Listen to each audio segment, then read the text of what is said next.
Those white, puffy clouds on a warm afternoon are not just floating cotton balls. They are visible signs of air rising, cooling, and turning invisible water vapor into tiny liquid droplets. The story usually starts at the ground. Sunshine heats the surface, and land often warms faster than the air above it. That warm air becomes less dense than the cooler air around it, so it begins to lift. Meteorologists call that rising bubble a thermal or a parcel of air. As it rises, nearby cooler air moves in underneath, helping the circulation continue. Higher in the troposphere, air pressure is lower. The rising parcel expands as the pressure around it drops, and that expansion makes it cool. This is called adiabatic cooling, which simply means the air cools because it is expanding, not because it is losing heat to its surroundings. At first, the moisture inside the parcel is still water vapor, an invisible gas, but cooler air cannot hold as much water vapor as warmer air. So as the parcel keeps rising and cooling, its relative humidity increases. Eventually, the parcel reaches its dew point. That is the temperature where the air becomes saturated. At this stage, relative humidity is effectively 100%, and condensation can begin. Water vapor then changes into tiny liquid droplets, but it usually needs something to cling to.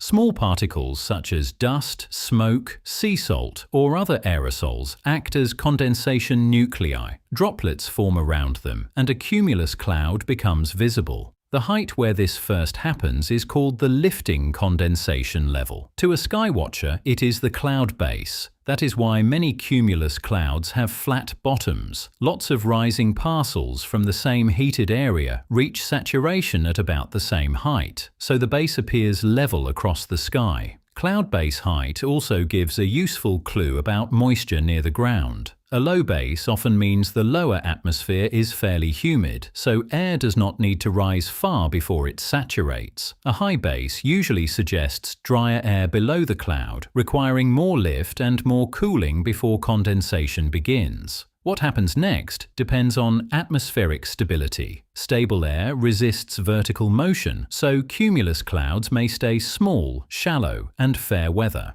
These are often called cumulus humilis, with flat bases and modest tops. If the atmosphere is unstable, the rising parcel can remain warmer than the surrounding air. That keeps the updraft buoyant and allows the cloud to grow taller.